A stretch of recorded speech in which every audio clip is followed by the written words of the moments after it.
This is Kamala Harris, the former Vice President of the United States and future Democratic presidential nominee. Recently, she was interviewed on stage at a National Urban League event where she was asked, what makes a great president? Speaking the truth and being honest with the people. And sometimes that will result in being unpopular. But in my experience in elected office, it is better to weather those moments when you are unpopular than it is to lose the respect and trust of the people. Speaking the truth and being honest. You mean like when you told the American people for 3.5 years that Joe Biden was sharp as a tack and running circles around his staff behind closed doors? Yeah, we saw exactly how honest that was. So it's about listening to the people, which is an extension also of a very important character trait that any president should have and any leader should have, which is empathy, which is the ability to have at least some level of curiosity, if not concern, about the well-being of other people. Empathy. Like telling struggling Americans that inflation is transitory and that Bidenomics is working, while they max out their credit cards just to buy their groceries. That kind of empathy, right? It is not about you. It is about service. And are you listening to the people to hear them as opposed to tell them what they need? Oh, the absolute lack of self-awareness is staggering. This lecture on humility is coming from a politician whose entire presidential campaign strategy relied on manufactured vibes, celebrity appearances, and hiding from the press to avoid having to answer basic policy questions. These are troubled times. Very profound. Someone put that on a bumper sticker. These are troubled times, Mark. And yet, I remain optimistic. She's optimistic, guys. Which is a fascinating claim, considering that she spends the remainder of this interview doing nothing but complaining about how terrible things are. We are looking at a historic moment, and not for good reason. We are looking at a moment that has been about taking us back. You look at the Calais decision, taking us back to Jim Crow. Oh yes, Jim Crow. Because a modern Supreme Court ruling regarding how a state draws its congressional districts is exactly the same as state-mandated racial segregation, poll taxes, and lynchings. All invented by the Democrats, of course. Yet we are living in a time where we see the three branches of government that are supposed to be co-equal, that are under their watch, allowing a disintegration and deterioration of those principles and values that we have held ourselves out to value and hold dear. Notice how the branches of government are only deteriorating when they don't do exactly what the Democrat Party wants them to do. We have seen a United States Supreme Court, which now, a few years ago, told the chief executive, the president of the United States, he'd be immune from whatever he does in office. That is objectively false. The Supreme Court in the presidential immunity case explicitly stated that the president does not have immunity for unofficial acts. But why let a pesky thing like the actual ruling get in the way of a good fear-mongering soundbite? We see in a state like Tennessee, state governments who are overtly, without any apology, threatening the very thing that we say we stand for, which is a democracy and the right of its citizens to vote. Threatening the right of its citizens to vote. Translation?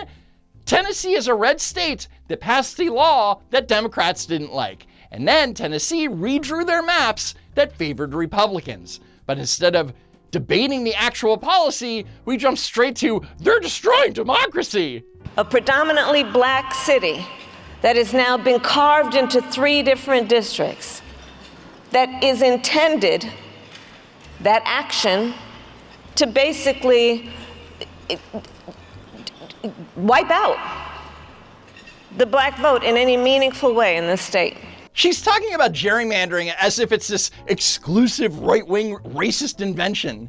Meanwhile, Democrats in states like Illinois have drawn district maps so blatantly rigged and squiggly that you'd need an advanced degree in modern art to figure out the boundaries. But remember, it's only a threat to democracy when the other side does it. You see what happened with the Calais decision. And you know, if you read that decision, the court justified it basically by saying, well, it's politics, so we're not going to interfere. You know what they did? They backdoored racism through politics in that decision. But what the Supreme Court actually said in Louisiana versus Calais is that federal courts shouldn't force states to intentionally draw districts based primarily on race.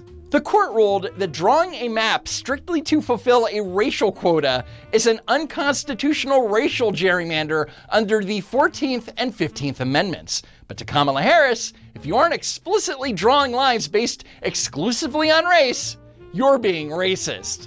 We could lose a significant amount of representation. And yes, we should talk about it in terms of who will lose their office, but we also know that most importantly, it's going to be about the people that will lose their representation. You don't lose your representation just because your preferred politician didn't win their race. You still have a representative in Congress. They just might have an R next to their name instead of a D, but that's not disenfranchisement. That's called losing an election. When they,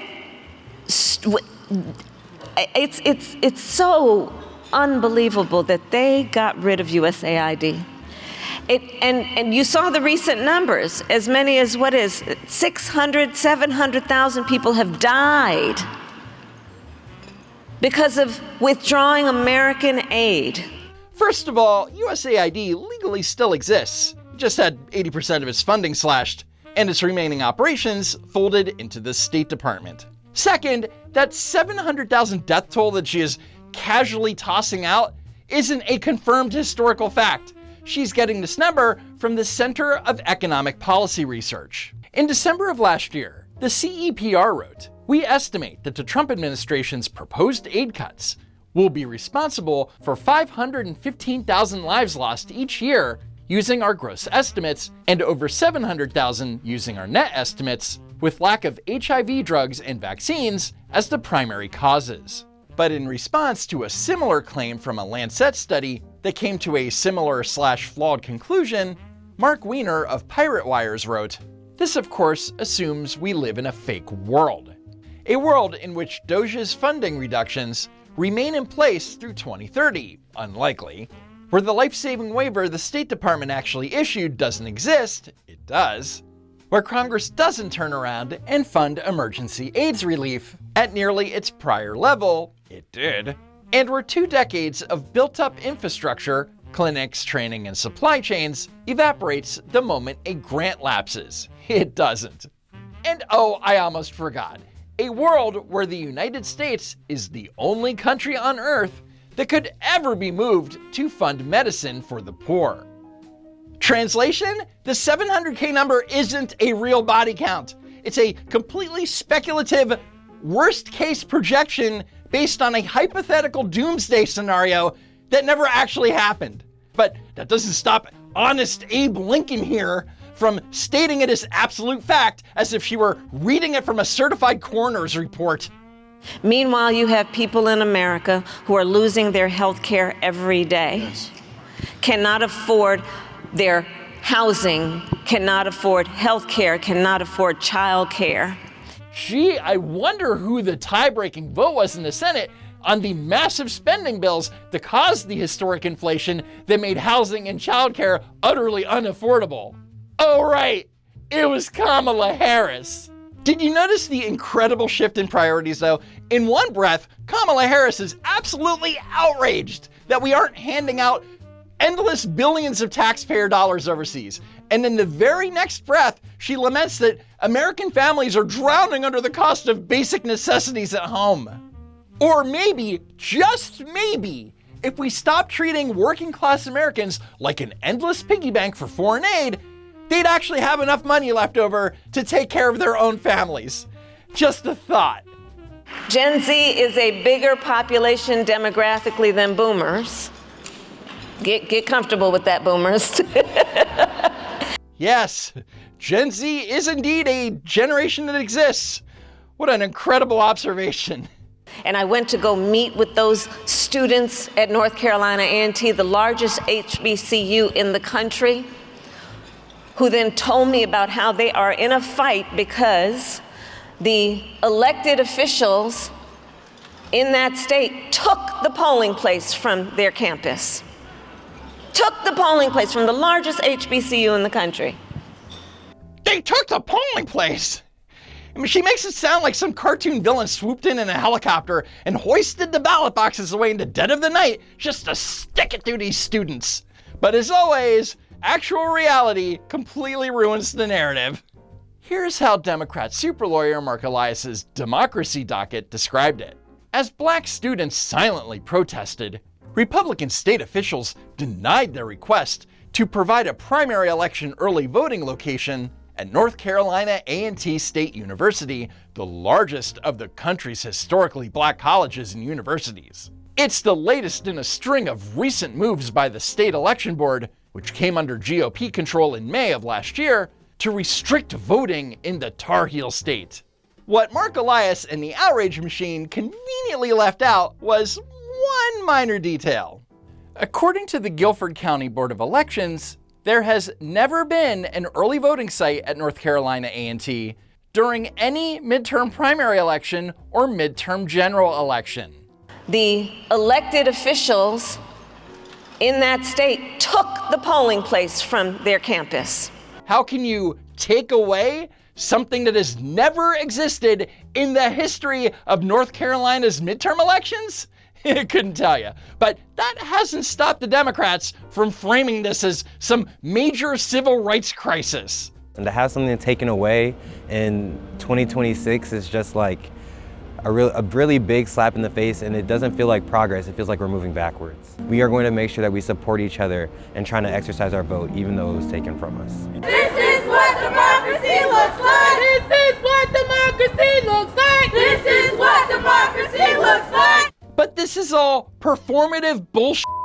You don't need a polling place on your campus because in North Carolina, every registered voter can request an absentee ballot and vote by mail. And they took the polling place. But these young leaders are organizing. They're organizing to the point of raising money to get buses to be able to take the students to go to the polling place. You can vote by mail. You don't need a GoFundMe to raise money for a fleet of buses. You literally just fill out a form and the government brings the election directly to your mailbox. Wow, it's almost as if the entire voter suppression narrative is completely manufactured, and voting is actually incredibly easy if you put in just the bare minimum of effort. And so we have to do the work of telling people right now, check your voter registration status. Make sure you aren't one of those people whose names got purged inappropriately. Purged inappropriately? That's just Democrats speak for removing people who moved out of the state or passed away. Maintaining accurate voter rolls isn't a conspiracy theory, it's basic database management required by federal law. Make sure you've checked on your polling place because they've been playing games around moving the polling place where your grandparents always voted. And so on election day, when they go to that elementary school down the block, they might find that that polling place is closed. So local government sends notifications in the mail, posts updates online, and provides local helplines, but at the same time, they're hiding the polling places because they don't want black grandma to vote. It's classic political fear-mongering. If you can't run on your record, terrify your base into believing that if they don't vote for you, that the other side will literally steal their right to exist. And that brings us to what could be best described as Kamala Harris's official agenda for Project 2028. We must allow for a real conversation about revisiting certain things. For example, and I know this is going to be controversial coming from me in particular, we need to revisit the Electoral College. Yeah, it's always controversial when the losing candidate suggests dismantling the system after getting defeated in both the Electoral College and the popular vote. We need to revisit the point of expanding the court to 13 justices like we have 13 district courts. So Kamala Harris, a former Attorney General of California, thinks that there are 13 federal district courts, when in reality, there are 94. She's confusing the district court system with federal circuit courts. 13 justices like we have 13 district courts. But civic errors aside, let's call this what it actually is: a shameless court packing scheme to add 4 liberal judges and hijack the bench. We need to revisit, if they so want, statehood for Puerto Rico and D.C. Yes. Statehood for DC, right, because the founding fathers, they totally didn't specifically design Washington, D.C. to not be a state so that no single state would have undue influence over the federal government. But reality be damned, Democrats have a constitution to steamroll. And since she's definitely running in 2028, that means we get to spend the next 2 years listening to Kamala Harris explain why destroying our democracy is the only way to save it. Anyway, that's it for now. Head on over to my super cool merch store at don'twalkrun.shop. As always, thank you so much for tuning in. Please subscribe to the channel, and I hope to see you next time, if there is next time.